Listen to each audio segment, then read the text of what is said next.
La senadora Olga Sánchez Cordero presentó el 8 de noviembre de 2018 ante el Senado de la República la iniciativa para regular el uso personal, científico y comercial de la marihuana en México. La senadora por parte de Morena plantea que una persona podrá consumir marihuana en la vía pública, además de poder sembrar, cultivar y transformar hasta 20 plantas de cannabis, siempre y cuando no rebase los 480 gramos por año.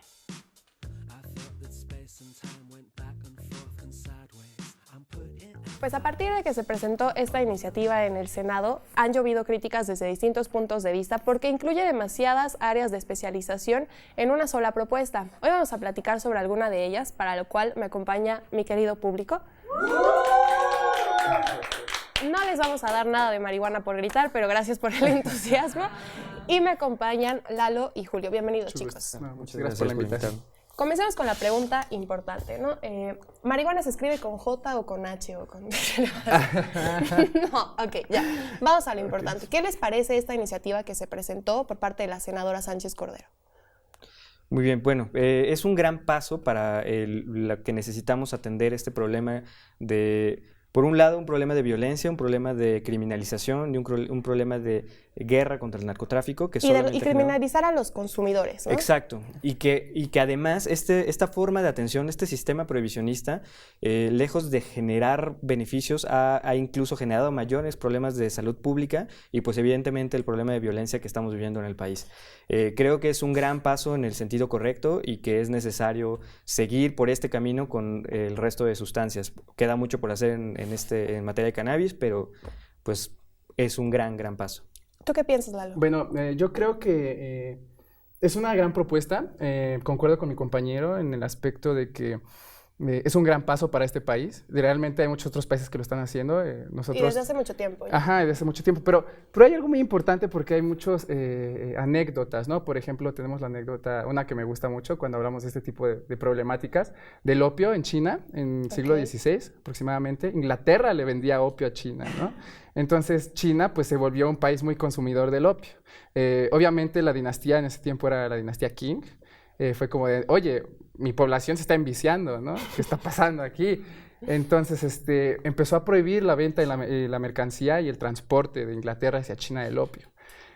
Obviamente a Inglaterra no le gustó. Votó una guerra, que es la Gran Guerra del Opio, la primera, de Inglaterra contra China, ¿no? La ganó Inglaterra. China tuvo que pagar todos los daños, todo el comercio que se perdió en esos años. Entonces, ¿a qué voy con todo esto, no? O sea, está muy interesante la clase de historia también, ¿no, chicos? Exacto, estuvo muy bueno. O sea, es la parte de que es una problemática de varias índoles, médica en este caso, jurídica, social, y que tenemos que atacarla de diferentes maneras. No es algo que se hace simplemente de hay que aprobarla y ya, ¿no? O sea, hay que analizarla, hay que estar informados principalmente, que ese es mi punto de vista, la información. Y bueno, ¿qué te digo? Y seguir adelante y tomar nuestras posturas y saberlas defenderlas, ¿no? Claro, porque Morena, a final de cuentas, no descubrió el hilo negro, no es algo que haya dicho, bueno, mi voluntad política va a ser darle por ahí para ganar también seguidores en un momento político donde está demasiada presente la tensión, ¿no? Pero en ese sentido, ¿qué propuesta dentro de esta iniciativa harías tú que sea importante, pues, ¿cómo poder decirlo? Modificar para que esto realmente funcione. O sea, ¿hay algo en especial que llame tu atención? Por un lado, muchas de las cuestiones que comienza a delinear esta ley general, que distribuye competencias entre los 3 niveles de gobierno para poder regular la cuestión relativa a cannabis y la creación del instituto, deja pendiente cuestiones muy importantes, como por ejemplo el tema de etiquetados, el tema de cantidades de THC, CBD, que son cannabinoides ¿no? de cannabis. Okay. Y bueno, incluso, por ejemplo, una cosa que me llamó muchísimo la atención se establece la prohibición de conducir y hacer uso de maquinaria pesada bajo los efectos de cannabis, y ordena que el instituto aporte los elementos necesarios a a las instituciones, bueno, a los niveles de gobierno, que en este caso serían normalmente municipio y estado, Claro.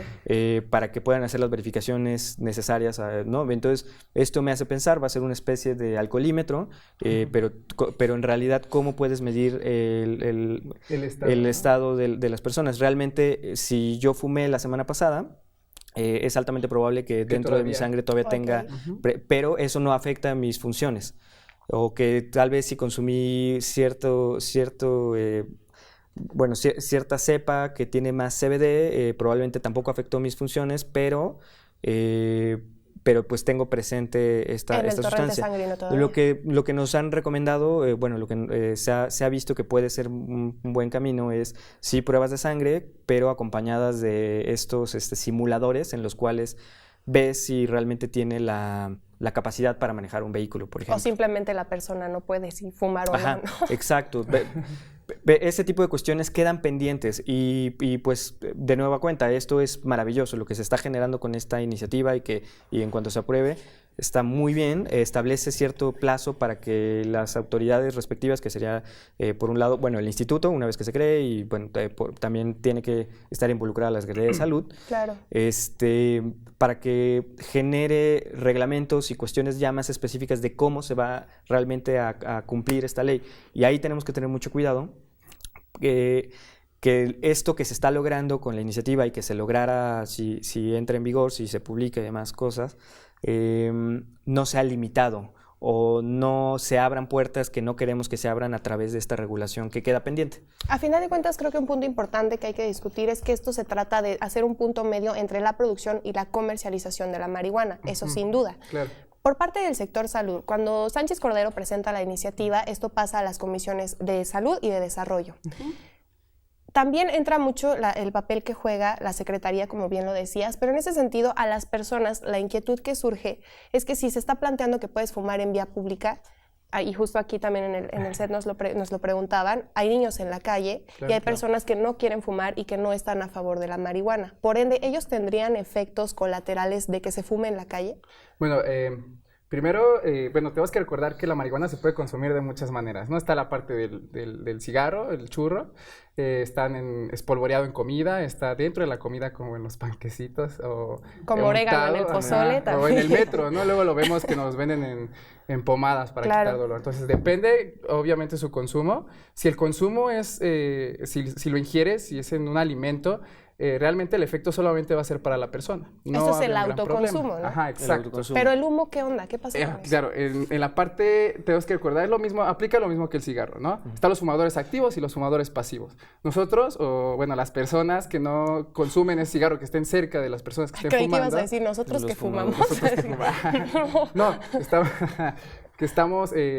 que podríamos estar en contacto con este tipo de personas, nos convertimos en fumadores pasivos, ¿no? Claro. Y al final son los mismos efectos nocivos que tenemos de personas que fuman tabaco, ¿no? La parte que estamos aspirando, un humo que realmente ya viene metabolizado en la parte de los pulmones de la persona que lo viene fumando y son tóxicos para nuestros pulmones, para nuestro organismo, ¿no?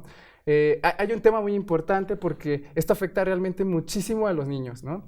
Los niños están en una etapa de desarrollo en el que necesitan tener una integridad, un ambiente adecuado, un ambiente, la forma en la que lo voy a decir, pero con un oxígeno limpio, ¿no? Con un aire limpio dentro de lo que cabe en la ciudad. Lo que se puede. De lo que se puede, ajá. Y bueno, el hecho de contaminar causa alteraciones en los niños, ¿no? Las mismas alteraciones que causa la persona que lo consume pueden ser en las personas pasivas, ¿no?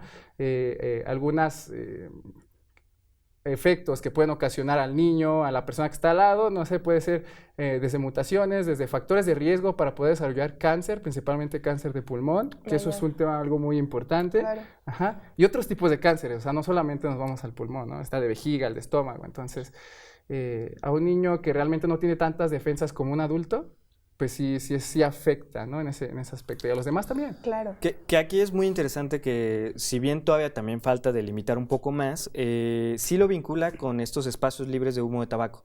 Entonces, en realidad, si bien se permite el consumo en la calle, pues también se evita que se haga como, ¿no? En centros donde hay personas, en lugares cerrados, donde hay niños. O sea, En efecto, creo que debería abondarse más en este tema para evitar este tipo de daño colateral, especialmente a la salud, especialmente de menores. Pero ya hay un avance, ya están generando al menos como esta vinculación de espacios libres de humo de tabaco, también van a ser espacios libres de humo de marihuana. Pero bueno, yo considero que en ese aspecto del espacio libre debería ser, bueno, desde un punto de vista, tendría que ser un espacio muchísimo mayor, porque realmente la cantidad que uno inhala, la cantidad que uno procesa en un churro, que sí entra al cuerpo, ¿no? Es muchísimo. O sea, si ustedes ven a alguien que fuma tabaco, la cantidad de humo que exhala es realmente poca, ¿no?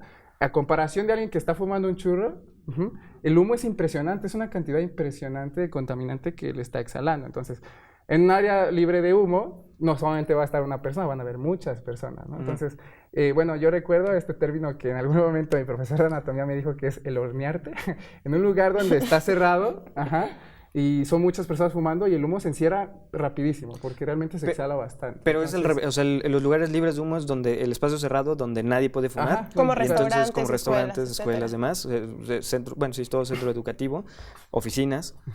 Y el espacio donde sí puedes fumar es espacio abierto. Totalmente. Entonces, o sea, como sea, pues está vinculado de esa forma y se está buscando reducir el daño en la medida de lo posible. ¿No? Okay. Nos quedamos con esta discusión ahorita, que ya se podrían ir todo el programa, ¿verdad? Si quieren me voy un momento para que lo discutan. Regresando, hay que hablar justo de la creación del Instituto Mexicano de Regulación y Control de la Cannabis, para entrar a ese tipo de debate y sobre su comercialización, ¿les parece? Claro. No le cambien, quédense entonces, ¿qué?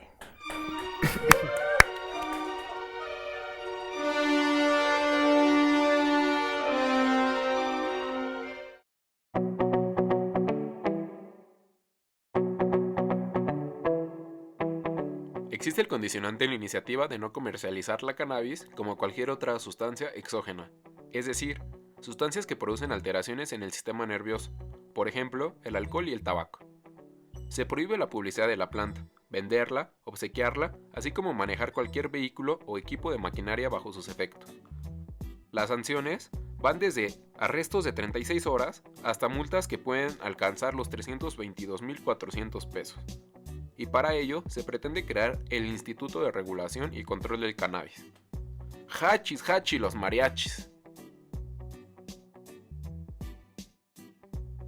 Cabe aclarar que esta iniciativa se fundamenta en dos derechos que son muy importantes mencionar, que es el derecho al libre desarrollo de la personalidad, que tiene que ver con el estilo de vida que tú eliges adaptar a tus propias necesidades o a tus propios gustos, y también el derecho de las personas que tienen de decidir. Eso puede ser un tema también bastante controversial, porque al finalizar su presentación ante el Senado, la senadora Sánchez Cordero dijo a los integrantes de los demás partidos que esta era una iniciativa en la que se podían sumar, y a ellos se sumaron integrantes del PT, Partido Verde, del PAN y del PRD. Eso es algo que podemos analizar quizá en otro momento cuando veamos cómo se da la resolución. Y en ese momento hay preguntas de nuestro público. Chicos, ¿quién quiere lanzar pregunta? Vas. Bueno, este tipo de iniciativas también abre la puerta para discutir sobre otras drogas, ¿no? Porque para lograr la paz en el país se necesita acabar con los narcotráficos, y los narcotráficos no solo trafican con marihuana. Pues sí, justo es lo que se necesita. En este caso, bueno, siempre se había entendido que cannabis, marihuana, siempre se entendía como una droga de entrada y que esto te iba a llevar a consumir otras drogas. En este caso es muy interesante que sí, en cuestión regulatoria, inicie y sea la droga de entrada a la regulación. Es necesario, cada sustancia necesita una regulación específica atendiendo a los efectos, básicamente a la sustancia, lo que te hace en el cuerpo y cómo se entiende el consumo de estas otras sustancias. Efectivamente es necesario, y ojalá y así se inicie y comience a abordarse realmente una regulación efectiva sobre diversas sustancias para poder reducir justo el poder y la injerencia del narcotráfico en el sistema. ¿Alguna otra pregunta? Ay, perdón, ¿lo querías decir? Sí, y no, esto es algo muy importante porque, bueno, sí está muy marcado por los efectos que tiene la sustancia, que es el tetrahidrocannabinol, que actúa a niveles de conciencia, a niveles de conducta. Nosotros producimos en el cuerpo normalmente sustancias parecidas al cannabinoide, se llaman endocannabinoides, los cuales nos ayudan a regular el apetito, nos ayudan a regular el sueño en ciertas situaciones, en regular el estrés, el dolor. y algo muy importante, la conducta, ¿no? Entonces, cuando nosotros la consumimos, nosotros a nivel cerebral lo que generamos es un cambio de conducta hacia el placer, ¿no? Todos nosotros vivimos gracias al placer, el placer de comer, el placer de tener relaciones sexuales, el placer de dormir, que nos lleva a repetir esas conductas, ¿no? Entonces, un cannabinoide, como es la marihuana, aumenta nuestro placer, ¿no? Hace que nosotros queramos conseguir más. Hay algo interesante porque no todos los que consumimos marihuana o los que se consumen marihuana se hacen adictos, ¿no? Está la parte de la adicción, ¿no? Esto es interesante porque depende de muchas cosas, depende desde el punto de vista genético, si a nivel de genes está expresado que tú tengas la capacidad de ser adicto o no, y en el ambiente, ¿no? Cómo te desenvolviste socialmente, en tu familia, en tu escuela, con tus amigos, con la novia, con lo que quieras.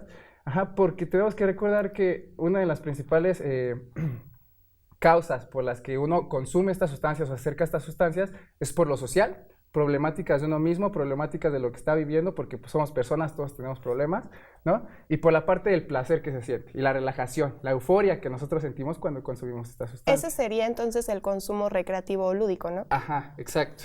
Que realmente es muy diferente o totalmente diferente al que se le quiere dar por la parte científica y médica, ¿no? Porque sí tiene funciones que pueden ayudar al tratamiento de algunas enfermedades. Pero volviendo un poco a la pregunta... Solo un poco. Solo un poco, perdonen. El consumo de esta sustancia definitivamente sí abre la puerta al consumo de otras sustancias importantes.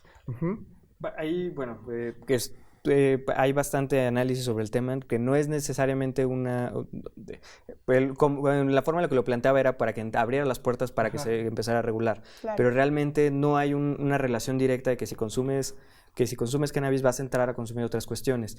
En realidad esto es un mito que se ha generado y en realidad es parte de la estigmatización que se ha dado y que parte de lo que ha propiciado este tipo de problemáticas sobre la sustancia. Que además es todo un proceso de criminalización que se hace desde hace bastantes años, incluso después de la Revolución Mexicana en el país.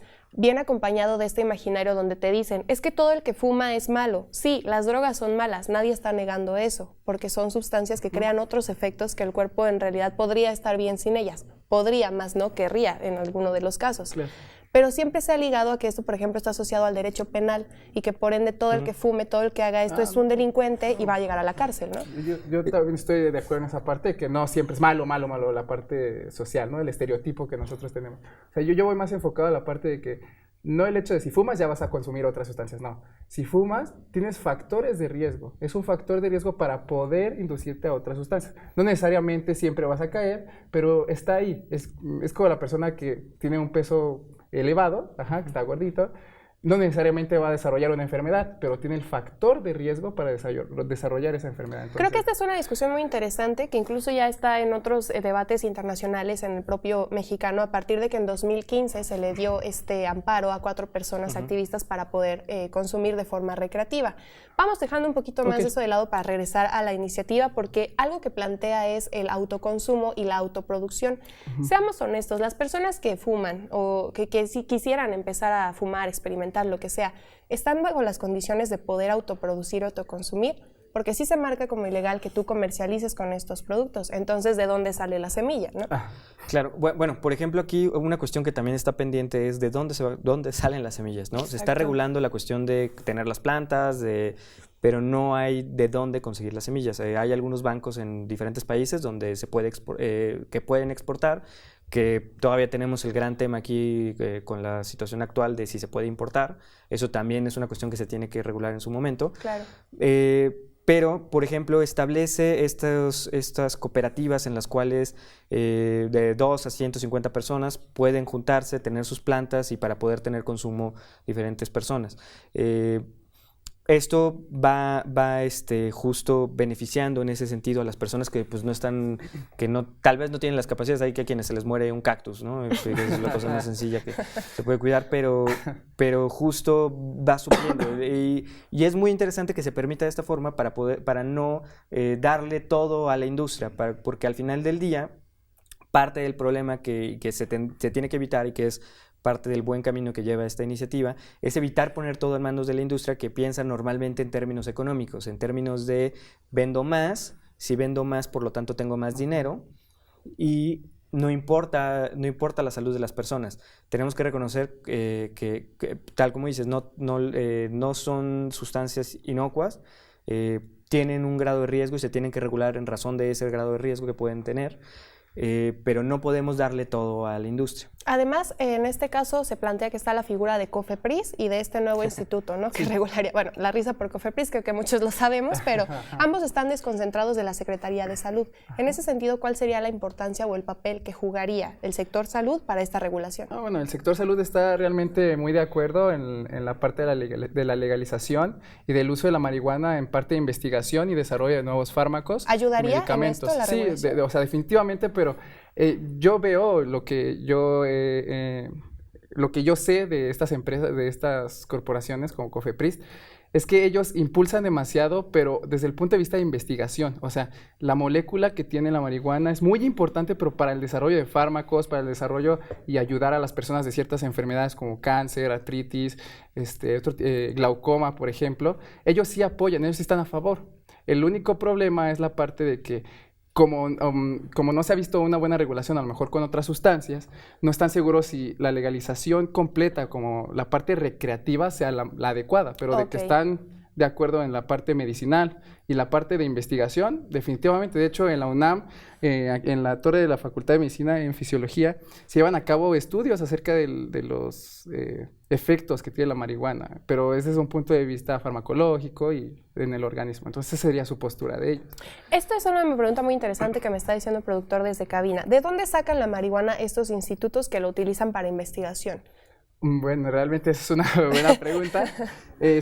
Bueno, hasta donde yo sé, realmente sería preguntarle directamente a los investigadores, a los demás investigadores que lo están haciendo, pero obviamente se consiguen permisos, permisos con la facultad con la UNAM, y la UNAM realmente con los registros internacionales o nacionales que se tengan de investigación, y ellos son los que dan carta verde, ¿no? Porque realmente desde el punto de vista a nivel mundial, la marihuana, desde el punto de vista medicinal, sí se está llevando, o hay en varios sitios del mundo donde se llevan investigaciones. Entonces no es tan complicado, no hay tantos tabús o no hay tantas trabas para decir, no te la puedo dar por esto y esto y esto, ¿no? Okay. Bueno, aquí vamos a pasar, perdóname, pero hay que pasar a otro punto antes de que nos agote el tiempo, porque había una pregunta muy buena que lanzaban por este lado.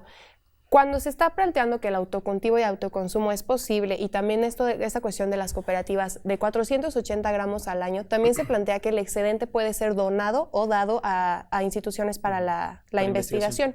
¿No sería también aquí un vacío que podría entrar como, no sé, muchas farmacéuticas, como Monsanto, ¿no? Lo planteabas, que entraran y se adueñaran de ese pequeño esbozo de comercializarla? Al final del día es uno de los riesgos que se está teniendo.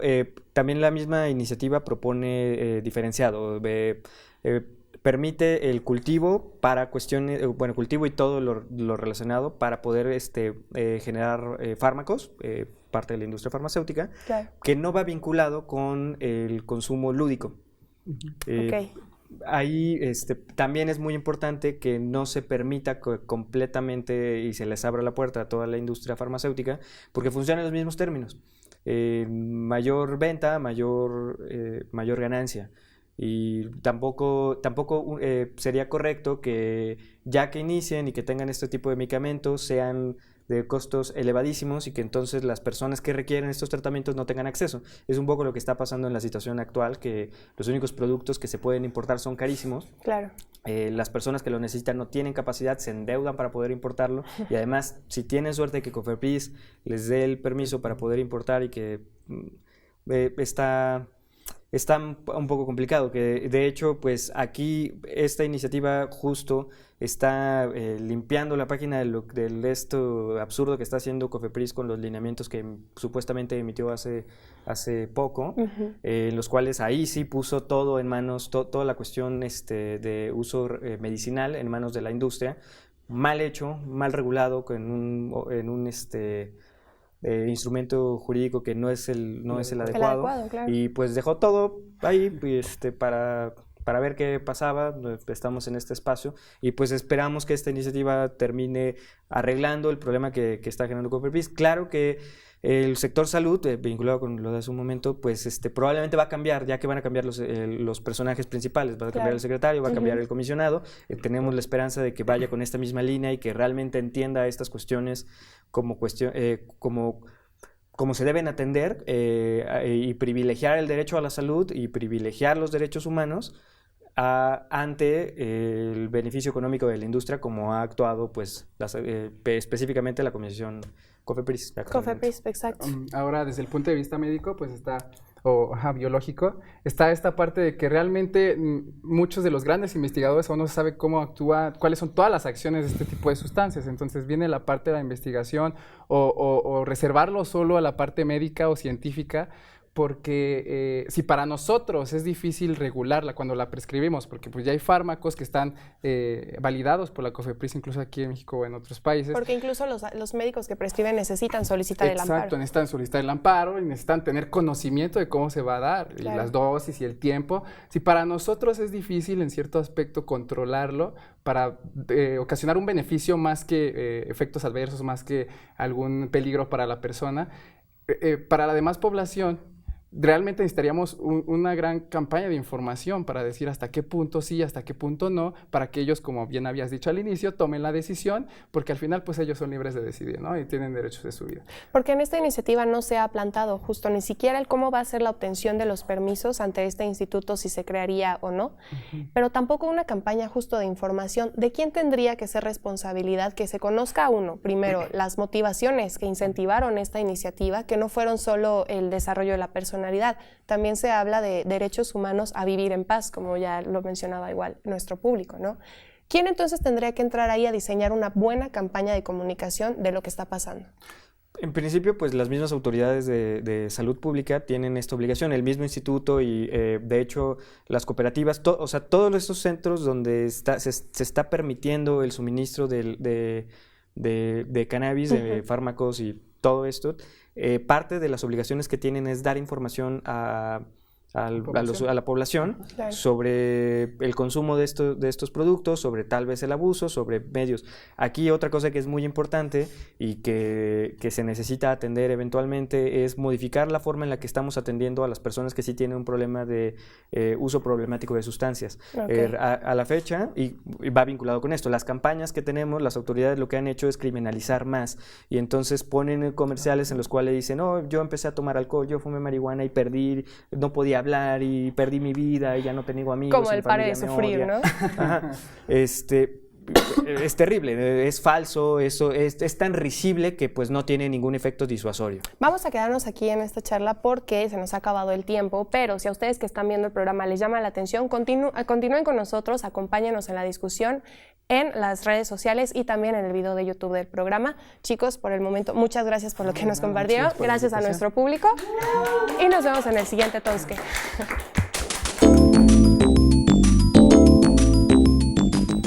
Bueno, pues gracias por continuar con nosotros en esta discusión porque se puso bastante interesante respecto a qué onda con la iniciativa que presentaron de regular la marihuana. Nos habíamos quedado concluso con esta figura y hacer la distinción de los consumidores a los adictos, ¿no? Es algo muy interesante. Sí, y es algo que me gustaría retomar que dijo aquí el compañero, porque es la parte de que sí, antes es que lo criminalizo, roba, mata, tenemos el estereotipo, se vuelve loco. Ajá, ¿no? De que, o sea, sí es una verdad, ¿no? La parte de que cuando tú ya eres adicto, pues haces lo que sea por conseguirlo, ¿no? Pero realmente es un porcentaje muy bajo, del 100%, ya lo comentaba antes, de que consumen alguna sustancia, alguna droga, realmente el 10%, el 5% es adicto, ¿no? Y una gran gama es como el alcohol. Todos aquí o la población a lo mejor lo ha consumido, pero no todos son adictos, ¿no? Al alcohol. Entonces es un gran ejemplo.